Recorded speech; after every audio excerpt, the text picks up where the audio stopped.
هي الحلقات تحفظني بآيات من القرآن، هي الحلقات تملأني بحب المصطفى العدنان، هي الحلقات تحفظني بآيات من القرآن، هي الحلقات.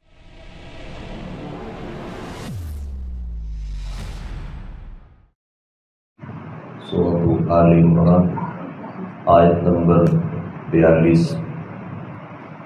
اعوذ باللہ من الشیطان الرجیم، بسم اللہ الرحمن الرحیم. وَإِذْ قَالَتِ الْمَلَائِكَةُ يَا مَرْيَمُ إِنَّ اللَّهَ اصْطَفَاكِ وَطَهَّرَكِ واصطفاك على نساء العالمين. يا مريم اقنتي لربك واسجدي واركعي مع الراكعين. ذلك من أنباء الغيب نوحيه إليك وما كنت لديهم إذ يلقون أقلامهم أيهم يكفل مريم وما كنت لديهم إذ يختصمون. وَإِذْ قَالَتِ الْمَلَائِكَةُ، اور جب فرشتوں نے کہا، یا مریم اے مریم، ان اللہ اصطفاکی، بلا شبہ اللہ نے تمہیں منتخب کر لیا ہے، وطہرکی، اور تجھے پاک کر دیا ہے، واصطفاکی، اور تمہیں چن لیا ہے، علی نساء العالمین، تمام جہانوں کی عورتوں پر. یا مریم اقنتی، اے میری مریم، اقنتی لربکی، اپنے رب کی فرما بردار بن، واسجدی، اور سجدہ کر، وارکعی مع الراکعین، اور رکوع کرنے والوں کے ساتھ رکوع کر. ذالک من انباء الغیب، یہ غیب کی کچھ خبریں ہیں، نوحیہ الیک، جسے ہم آپ کی طرف وحی کرتے ہیں.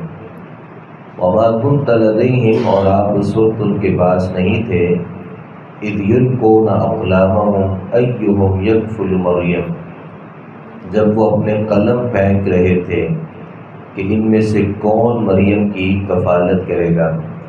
وما كنت لديهم، اور آپ اس وقت ان کے پاس نہیں تھے، اذ يختصمون، جب وہ جھگڑا کر رہے تھے. اللہ تعالیٰ نے پہلی آیت مبارکہ میں ارشاد فرمایا کہ فرشتوں نے مریم علیہ السلام سے کہا، ان اللہ اصطفاکی وطہرکی، اللہ نے آپ کو چن لیا ہے، پاک کر دیا ہے، اور آپ کو منتخب کر لیا ہے تمام جہانوں کی عورتوں پر. اس ایک آیت مبارکہ میں اللہ تعالیٰ نے 2 مرتبہ مریم علیہ السلام کو چننے اور منتخب کرنے کا تذکرہ کیا. ممکن ہے کہ ایک چننے سے مراد بچپن کا زمانہ ہو، جیسے اللہ تعالیٰ نے فرمایا فتقبلها ربها بقبول حسن، اور دوسرا جو منتخب کرنا ہے وہ عیسیٰ علیہ السلام کی پیدائش کے ساتھ ہو.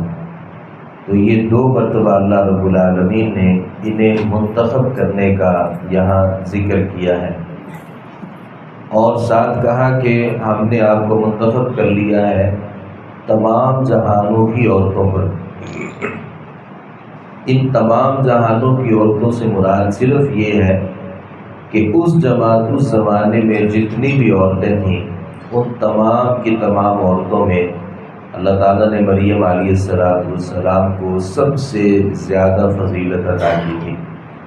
اگر تمام زمانوں کی بات کی جائے، اس زمانے سے ہٹ کے بھی تو خدیجہ بنت خویلد رضی اللہ عنہا اور عائشہ بنت ابی بکر رضی اللہ عنہا، ان کی جو فضیلت ہے یہ بھی نبی صلی اللہ علیہ وسلم نے ایسے ہی بیان کی ہے۔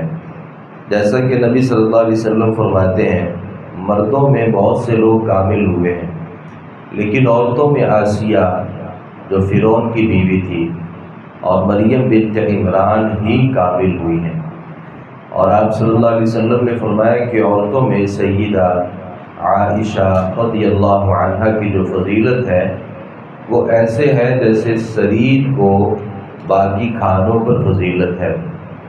انس بن مالک رضی اللہ عنہ بیان کرتے ہیں کہ رسول اللہ صلی اللہ علیہ وسلم نے فرمایا تمام جہانوں کی عورتوں میں تمہارے لیے مریم بنت عمران، خدیجہ بنت خویلد، فاطمہ بنت محمد اور آسیہ زوجہ فرعون ہی کافی ہیں۔ تو یہ تمام عورتیں ہیں جنہیں اللہ رب العالمین نے بہت بڑی فضیلت دی ہے۔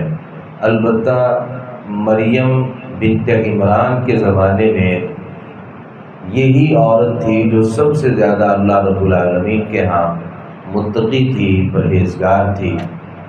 اللہ تعالیٰ نے مریم کے بارے میں کہا یا مریم اقنتی لربکی واسجدی وارکعی مع الراکعین، آپ اپنے رب کے لیے فرما بردار بن جائیے، سجدہ کیجیے اور رکوع کیجیے رکوع کرنے والوں کے ساتھ۔ اس کا مطلب یہ ہے کہ انہیں باجماعت جو نماز ہے ان کا اللہ رب العالمین نے حکم دیا۔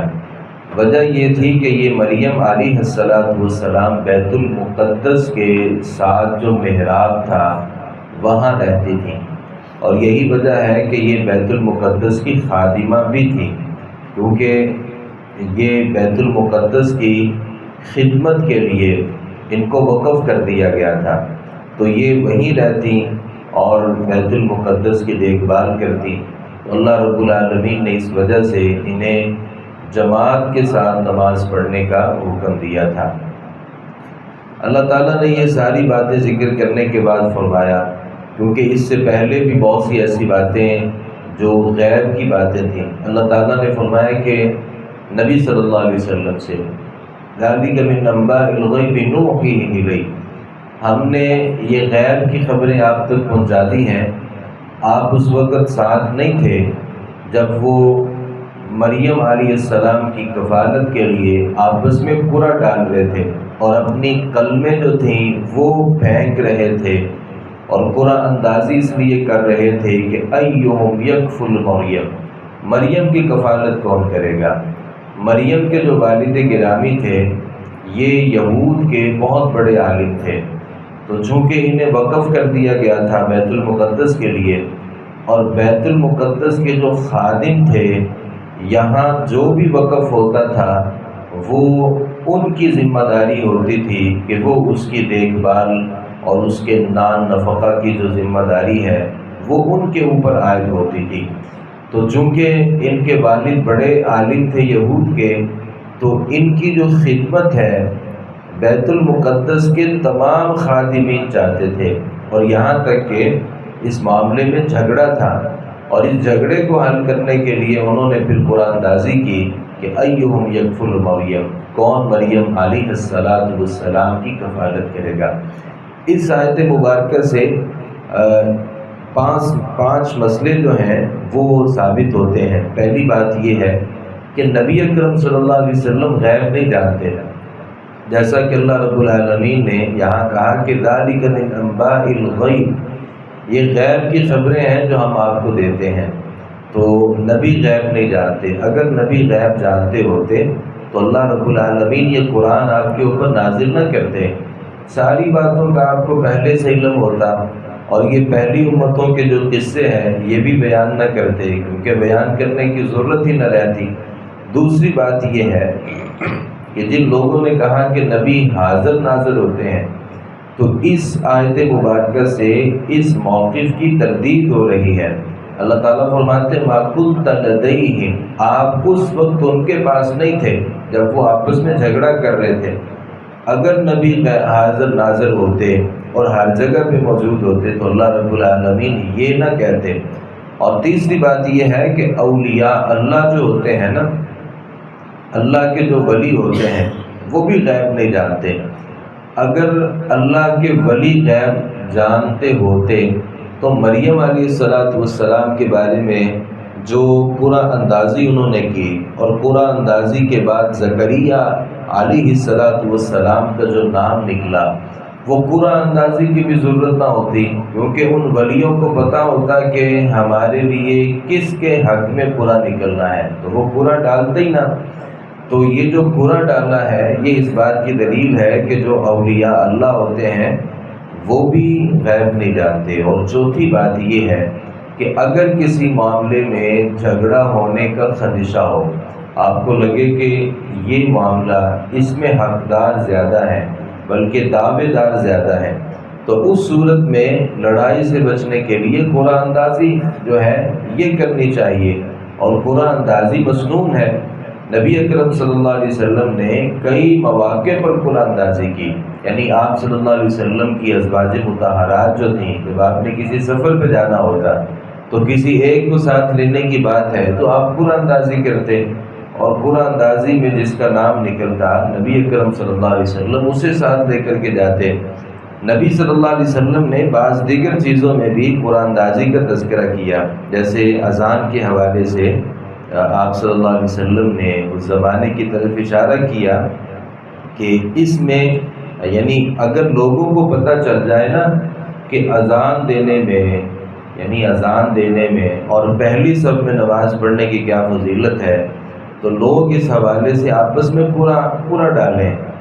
ہمارے ہاں عام طور پہ اس کی جو فکر ہے وہ کم ہے، تو اگر لوگوں کو پتہ چل جائے کہ اذان دینے کا اجر کتنا بڑا ہے اور پہلی صف میں نماز پڑھنے کا اجر کتنا بڑا ہے، تو لوگ آپس میں اختلاف کریں اور اس اختلاف کے حل کے لیے وہ آپس میں قرآن اندازی کریں، نبی صلی اللہ علیہ وسلم نے فرمایا۔